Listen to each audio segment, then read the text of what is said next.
We and expanding, and we have storage capacity covered in Germany and France. Plus, on top of, we have shareholding in the fleet of 16 coastal vessels.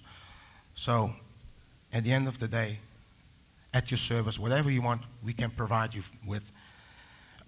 I do hope you like the journey as much as I did. And I hope to make another journey together with you at a later stage as your logistical partner. But for now, after the conference, I wish you a safe journey home. Thank you very much.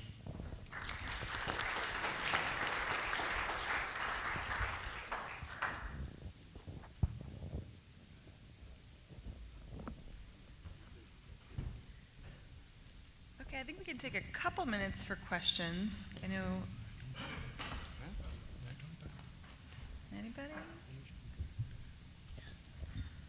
Just a general question for the panel. I mean, everyone in their discussions were talking about these sources of demand, and I think everyone's really curious to know, how long do you think until the Egyptian market and the Indian market are able to absorb some of the oversupply that we're seeing just in the last couple of months? I mean, we're looking at deficits, but... You're asking me? For anybody, I mean, yeah, we all kind of talked to, for Egypt, we're seeing that the conversion to solid fuel started last year only in May. And since May 2014 till now, maybe we got almost 2 million tons, so in 1 year.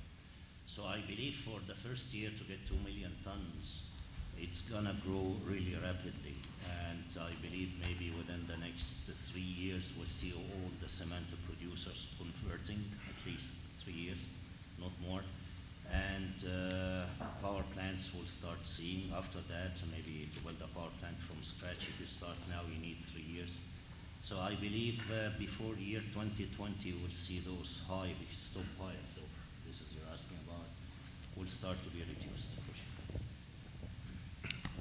and Yeah, as I said, in India, people have got the, particularly the cement plants and now the power plants have got into the habit of using pet coke. There are various reasons to it, and one is that coal is not the availability, the quality, whether it is domestic or imported, is something which they still don't have the kind of confidence. Whereas pet coke, today if the domestic refiners are giving them pet coke, we are giving them pet coke on demand, literally. They place an order today and say that we want a rail load of pet coke tomorrow. We load it for them.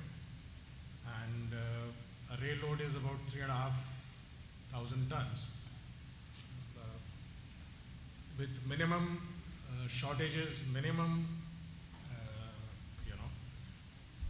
quality problems, and minimum planning, they can get smaller quantities, no blockages of money at the doorsteps.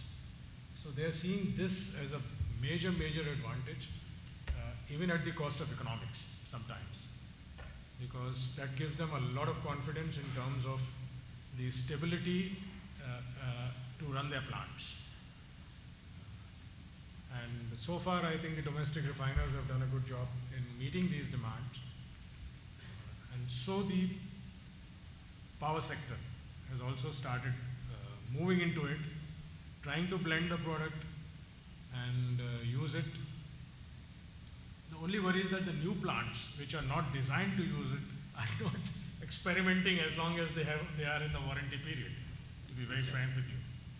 Once those warranty periods are over, they are experimenting, and experimenting with the blends, experimenting with the sulfur mitigation, and are keen to use pet coke. And as I said, the demand, as far as India is concerned, the per capita consumption of cement or power, we are probably the lowest in the world, or nearly the lowest.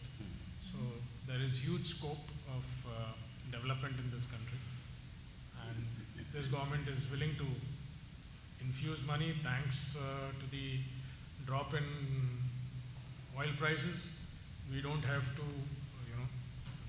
subsidize diesel and things like that. So a lot of our economy was actually for the last so many years, because we are net heavy importers of crude and petroleum products, so was going into the feeding of petroleum products, the entire budget in fact.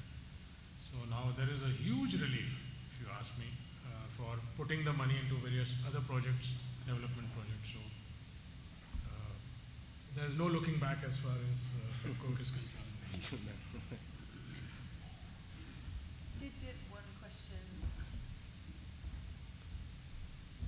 So I guess this is mainly for Oscar, but everybody could kind of comment on it. So specifically in MENA and India, is biomass a threat at all to solid fossil fuels like coal and coke, or do you see biomass moving into those regions? No, as far as I can tell right now, no, it isn't. You know, the maximum I heard with regards to, let's say, clean is using clean coal. So I would say, I was just mentioning that's going on, but that's as far as I can see right now, in terms of offtake, more a European thing. On the supply side, obviously it's South America and the US as well, but no, I can't see it happening unless somebody is correcting me. I can't see it happening in the next years in the MENA countries. That's my perception. Okay. You mean use of biomass? Yeah, and specifically in India. Yes, it is. It's not leaps and bounds, but depending on the actually the price. Now, when the crude had crossed 100 or even touched 140 kind of stuff, biomass was being very aggressively pursued. People were using it, and in fact, people are now getting used to burning anything. No, that's true. Especially those unorganized sectors, which do consume about another 20-25% of the pet coke that is being consumed, or the coal that is being consumed, were experimenting with biomass. And obviously the advantage was huge, and that is why it was. But now with prices really halved, those experimentations have stopped, taken effect. Yeah.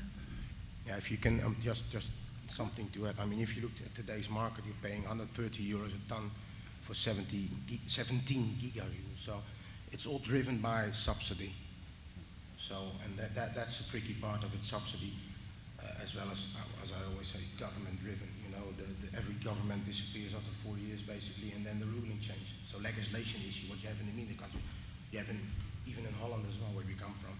Mm-hmm. So it's kind of insecure, and then again the availability. You have to deal with sustainability criteria and stuff like that. So you can't, and the logistics, you know, you can't move, because basically wood is moisture and air, so you can't move it easily. So it's only 25 million tons today.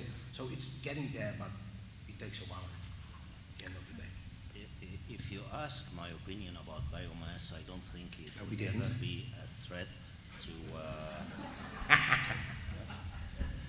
No, I was saying we didn't, just kidding. Sorry about it, Walid. Okay, as far as he didn't, so No, we'll I'm wait going for now. him till I'm he going now. leaves. But the issue is, I think biomass is used as a cosmetic by the governments to show that they are keen and they care about the environment. But in reality, I didn't meet any of the end users who's really so much supporting biomass, except some of, again, public-owned companies. I don't think biomass is still needed now to replace what is being used, maybe not in the near future, but in the future. I believe, yes, when we see shortage of fossil fuels, we will see biomass coming out strongly. However, what we see now in Egypt and in a lot of other countries, they try to talk about a basket of fuels, let's say, and they like to add renewable energy and biomass as well as solar and wind. But in reality, that all can be good maybe for day-to-day living, but when it comes to industrial development, I don't think any of those energy sources is the answer. No. It's going to continue to be solid fuel for a long time, I think. Does anyone else have a question?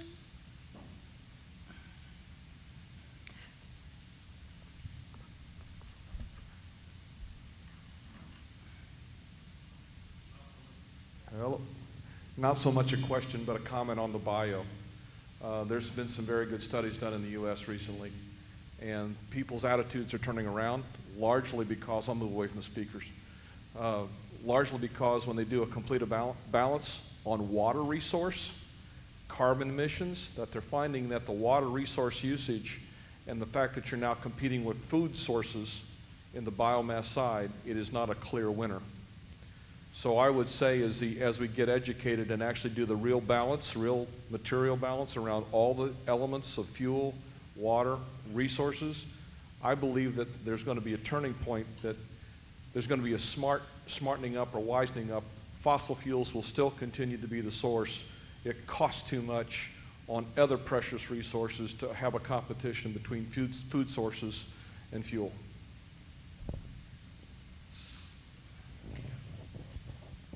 Yeah, at least when we're talking about, yeah, some of the, not so much with wood, but yeah.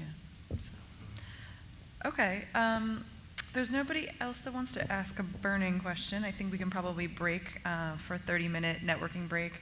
We have our networking lounge in the Palm Court. And you also could take this time to fill out your evaluation form, because we definitely want to see those by the end of the conference, if you would. And then we'll reconvene in this room at 3:45, unless, do we want to? Okay. All right. See everyone back here in a bit.